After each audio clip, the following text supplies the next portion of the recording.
and honor to introduce to you the governor of the great state of Florida, Ron DeSantis.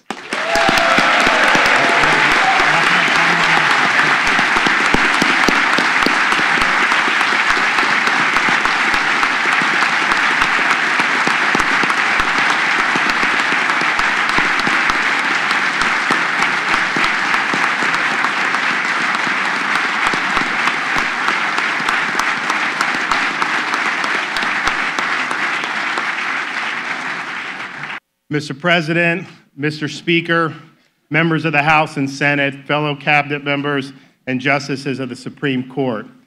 Mindful of the economic opportunities that lie before us, understanding the environmental challenges that require our attention, and conscious of our obligations to education and public safety, I consider myself blessed to stand before you at this particular moment in our history as Florida's 46th governor. To each and every one of you, I'm grateful for your willingness to serve. I'm also proud of the accomplishments of our state and its citizens. And I'm optimistic that this legislative session provides us with a unique opportunity to advance needed reforms in a variety of different areas that will strengthen our state and benefit the people now and in the future. And having spent 3 terms in a different legislature, a prison that I call the U.S. House of Representatives, it's quite a privilege to actually be able to work with a legislative body that has demonstrated the ability to get things done and to lead. And I know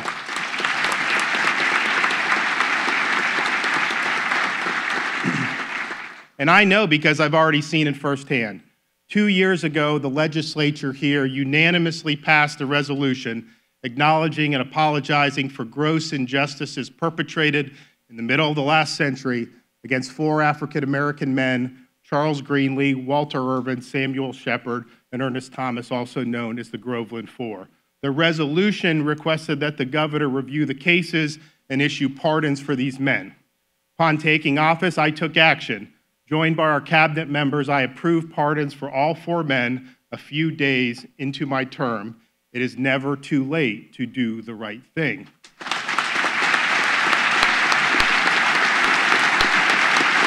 Gallery today is Carol Greenlee, the daughter of Charles Greenlee, if she stands and recognized. Now, her father passed away in 2012, but I hope that he, as well as the rest of the Groveland Four, is looking down with some satisfaction that justice, however imperfect, eventually prevailed, and that we here today are united in insisting that the constitutional protections central to a free society are honored for all of our citizens.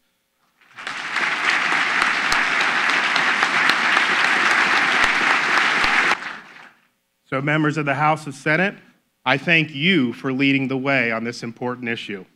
Now, I observed during my inaugural address that, in the words of Alexander Hamilton, energy in the executive is a leading character in the definition of good government.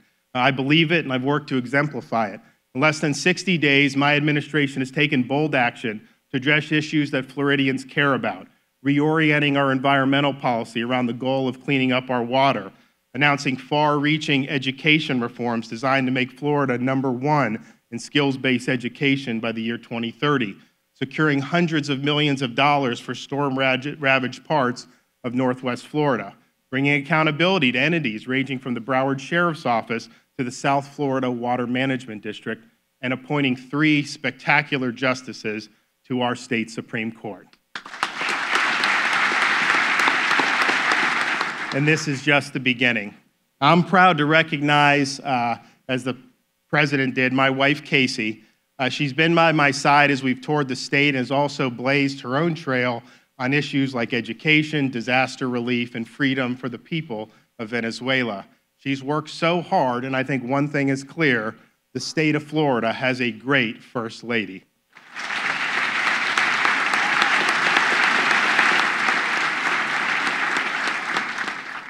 I'm convinced this whole governor thing for me is just a way for the people of Florida to be able to have Casey serve as their First Lady. Now, our kids, Madison and Mason, have taken over the governor's mansion, but the baby proofing has been successful. I can report that no artifacts of Florida history have yet been destroyed. but stay tuned. Mason will be walking very soon. Just last week, Casey traveled to Northwest Florida to survey the Hurricane Michael recovery efforts. We've both been to the region several times over the past few months. To the people of Northwest Florida, we pledge to stand with you as you work to rebuild your communities stronger than before, and we followed through on that pledge. I've already traveled to Washington, D.C. and secured a historic commitment from the Trump administration to provide assistance to the communities that Michael battered. My administration has worked to cut through red tape to expedite relief efforts. And thanks to the leadership of your former House colleague, Jared Moskowitz, we are making great progress.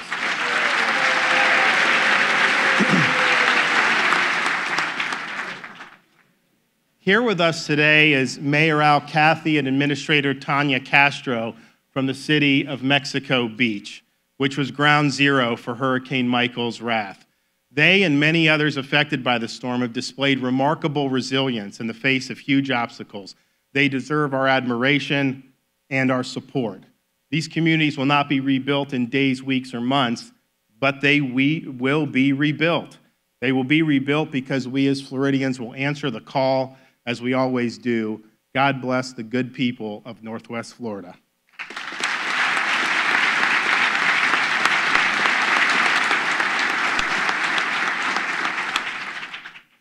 Executive energy and leadership are necessary to meet the challenges that are before us, but they're not sufficient. In a constitutional system with separated powers, we together, the political branches, must work together so that we can build off the foundation that has been laid and set the stage for the future success of our state. Well, how can we accomplish this task? I answer simply, be bold. Be bold in championing economic opportunity. Be bold in protecting Florida's environment. Be bold in improving education. Be bold in defending the safety of our communities. Be bold because while perfection is not attainable, if we aim high, we can achieve excellence.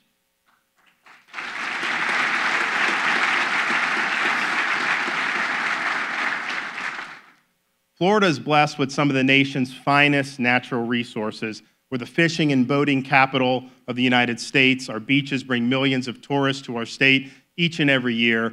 The state's unique natural environment is central to our economy, our quality of life, and our identity as Floridians. I'm proud to have taken swift and bold action to protect our natural resources and improve Florida's water quality. We are repositioning our water policy to meet the needs of our citizens by, among other things, expediting key projects like the EAA Reservoir and raising the Tamiami Trail, establishing a blue-green algae task force to develop policies to fight algae blooms, fight red tide, and improve water quality, and appointing a chief science officer to better harness scientific data and research in service of Florida's most pressing environmental needs. I've also requested $2.5 billion over the next 4 years for water resources projects and for Everglades restoration. This represents a $1 billion increase compared to the previous 4 years and will allow us to bring major projects to completion. Now, given the persistent water problems we've seen over the past several years, now is the time to be bold. We cannot leave for tomorrow that which we can do today. Because the people of Florida should have confidence that their interests are being reflected in policy implementation, I asked and received the resignations of all members of the South Florida Water Management District. We needed a fresh start, and I'm pleased to report that I've appointed a number of good people to this board. So we have a bold vision, we have good folks in key positions, and with your support for these initiatives, we will restore and preserve the beauty of Florida for generations to come.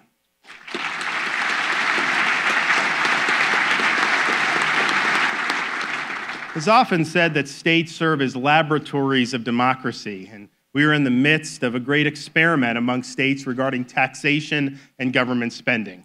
The result has been a migration of wealth from states that tax heavily, spend profligately, and regulate excessively to states like Florida that tax lightly, spend conservatively, and regulate reasonably. In the face of these trends, some of the states that have hemorrhaged businesses and taxpayers have decided to double down by raising existing taxes and even imposing new taxes. As George Harrison once observed, if you get too cold, they tax the heat. If you take a walk, they tax your feet. Well, we are a mobile, highly connected to society, and as taxes become more onerous and as the business climate deteriorates in these states, people vote with their feet. Taxpayers and businesses leave. Tax base erodes, and the fiscal situations of these states gets more ominous, yielding massive budget shortfalls. It is a vicious cycle. We won't repeat those mistakes here in Florida. We will always remain a low-tax state, and we will never have an income tax here in the state of Florida. Now, I've proposed more than $330 million in tax release for Florida families, including property tax relief. I think we have to keep this economic momentum going. Now, to those in states that may have a bad business climate and a bad political climate, quite frankly, my message is this: come to Florida. We will maintain a healthy economic environment. We welcome your success. We won't chase jobs away through economic ignorance and demagoguery. We're also committed to modernizing our infrastructure, and I know President Galvano is focused on making that happen. Thank you, Mr. President, for your efforts. I think they're integral to us continuing to have economic success here in the state of Florida.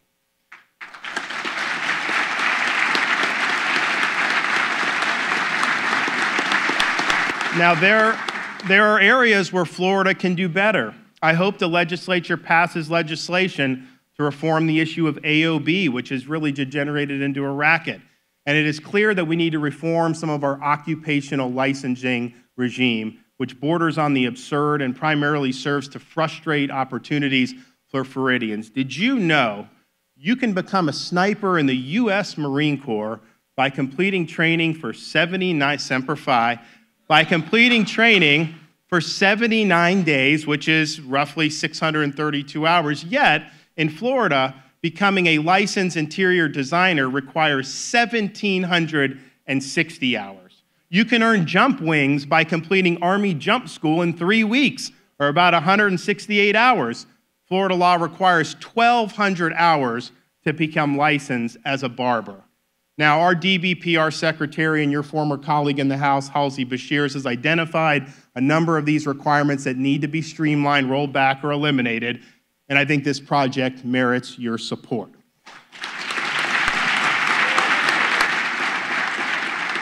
But just as we're supporting our traditional universities, we should acknowledge that attending a four-year brick and ivy institution is one way to get advanced knowledge and skills necessary for achieving economic success, but it's not the only way, and for many, it's not even the best way. Skills-based education offers a focused and oftentimes more cost-effective means by which students can acquire the tools they need to be successful. Now, working with your former speaker and our current Commissioner of Education, Richard Corcoran, I've proposed a plan to take Florida from middle of the pack to #1 in workforce education by 2030, and I think it's a worthy effort. I'm also requesting $10 million for a tuition and loan forgiveness program for as many as 1,700 teachers who commit to teaching in Florida schools for 5 years. Attracting and keeping great teachers in our classroom should be a high priority for this body, and it's a high priority for me.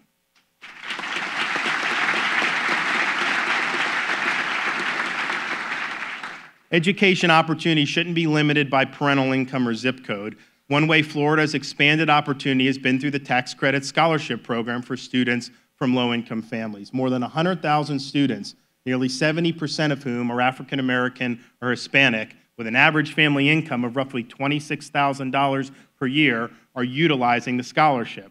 The results have been encouraging. The Urban Institute recently released a study that found tax credit scholarship students are 43% more likely to attend a four-year college and 20% more likely to obtain a bachelor's degree. But students who use the scholarship more than 4 years are up to 99% more likely to attend college and up to 45% more likely to earn a bachelor's degree. Now, more low-income families would like the opportunity to obtain a scholarship for their kids. There are currently 14,000 students who qualify for the scholarship but are stuck on the waiting list. Now, Sharika Wright is one of those mothers, and she's with us here today. She's a single mother of 3 who supports her family by driving a garbage truck for the city of Orlando. Now, one of her sons is doing well in an Orange County district school, but her two younger boys needed a different environment. One struggled academically, the other had been bullied, but because her boys are on the waiting list for the tax credit scholarship program, Sharika might not be able to afford to keep them in a more favorable environment. Now, she is doing her best to give her boys a better future, and I'm not satisfied to see hardworking parents like Sharika mired on a wait list. So I'm proposing to eliminate the wait list by creating a new equal opportunity scholarship that is similar to the tax credit scholarship and will clear the wait list. We're a big, diverse state, and one size doesn't fit all when it comes to education. Let's stand with working moms like Sharika and empower them to choose the best learning environment for their kids.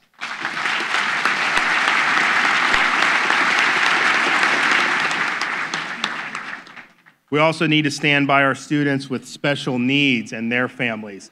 And that means eliminating the wait list of 1,900 students for the Gardner Scholarship. Now, Donna and Michael Holt are here with us today, and they have their son, Levi, who has Down syndrome. He is on the waiting list for a Gardner Scholarship. Students like Levi have unique abilities that require a customized learning environment that the Gardner ESA is able to provide. The Gardner Scholarship is our way of saying that everyone counts and that these are lives worth living. So we stand with you and we want to get rid of that waiting list.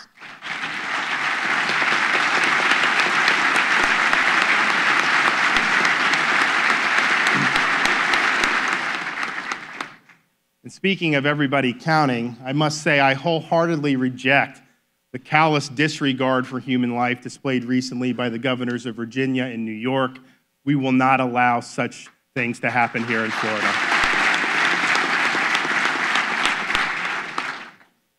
We need to enact policies to make health insurance, prescription drugs, and medical care more affordable for Floridians. Now, as you're aware, healthcare is being hotly debated at the national level. Just let me say this. Any proposal that seeks to eliminate the private health insurance policies of millions of Floridians is simply unacceptable. Government has no right to take away the policies that Floridians earn through their jobs or that they purchase on the individual market.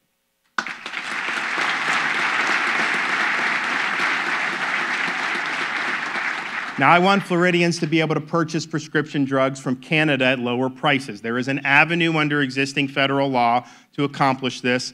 The President and I have had discussions. He is supportive of this effort and has asked me to plow ahead, which will require navigating an institutionally hostile bureaucracy, as we all know. But I think it's worth the effort because this could save money for individuals, could reduce costs for our businesses, and it can relieve pressure on our state budget.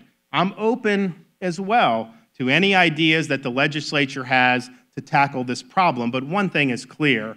Floridians need relief from the rising costs of prescription drugs.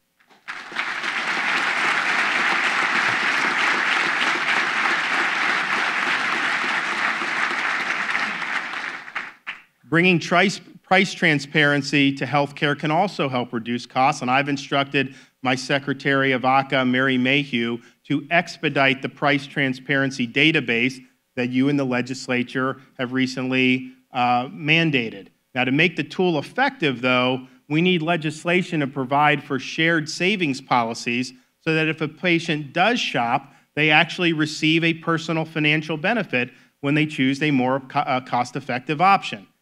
And I'm also supportive of Speaker Oliva's call to foster innovation and competition in our healthcare system. We can't just continue doing the same thing over and over and expecting a different result.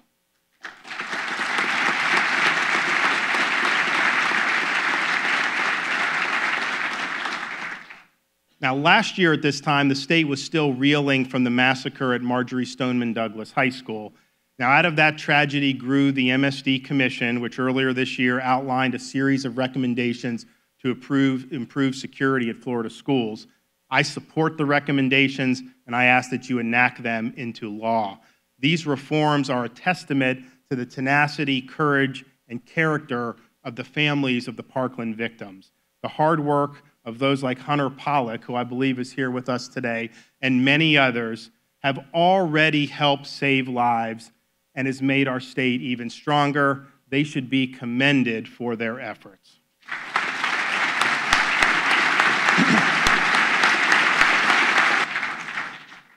I take public safety seriously. There's a big debate going on in national politics about immigration. We have a limited role in Florida, but one thing I think we can do, and what I can declare, is that Florida will not be a sanctuary state. We will not allow someone here illegally to commit criminal misconduct and simply be returned to our communities. And we won't tolerate sanctuary cities that actively frustrate law enforcement by shielding criminal aliens from accountability at the expense of public safety. International events usually have a particular resonance here in Florida. Earlier this year, I had a meeting in the Oval Office alongside Senators Rubio and Scott, as well as Congressman Diaz-Balart, about the dire situation in Venezuela. And to the president's credit, he heeded our advice and recognized Juan Guaido as the interim president and made clear that U.S. policy was that the dictator Nicolas Maduro has got to go. Now, the tragedy in Venezuela is a result of a failed socialist experiment, a system that is hostile to human liberty and contrary to human nature. The tyranny that has resulted is the natural outgrowth of trying to impose this failed ideology on the people of Venezuela. And so to the Venezuelan exile community here in Florida and to Venezuelan Americans here in Florida, we stand with you and with the people of Venezuela who are seeking freedom and a better future for the nation of Venezuela. Now, I applaud the president who just recently allowing the application of Title III of the Libertad Act, and I support additional efforts to hold the Castro regime accountable. I would like to see the Castro dictatorship go the way of Maduro and to someday see a free and democratic Cuba take its place. I offer my thanks to the legislature for defending the U.S.-Israel relationship by enacting anti-BDS legislation. And I know there are proposals to make it stronger, and I welcome those. I reject attempts to target Israel for disfavored treatment, and we will enforce the anti-BDS provisions vigorously. This whole enterprise of targeting Israel for economic harm is such a fraud and merely a cover for anti-Semitism. So rest assured, in Florida, BDS is DOA.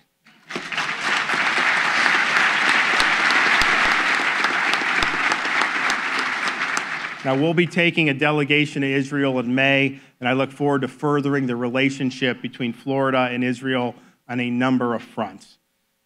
People sometimes ask, how did you meet your wife? And the story was, we both happened to be at a driving range at a golf course hitting golf balls. I had to tune up to play in some charity thing, so I was out there whacking away. Casey was two hitting bays over. In between us, there was a bucket of balls that was kind of half used, so half filled. And now I was interested in talking to her. She was looking at the balls, seeing if she'd be able to hit the extra. We decided to split that. We started talking, went out, and the rest is history. And the lesson I learned from that is that sometimes it just pays to be at the right place at the right time. And I think we here in this chamber are the right leaders in the right place at the right time. After all, many are called to serve an elected office, but only a few are actually entrusted with authority by the voters, and fewer still are presented with the opportunities we see before us today. Let's fight the good fight. Let's finish the race. Let's keep the faith so that when Floridians look back on the fruits of this session, they will see it as one of our state's finest hours. Thank you, and God bless you.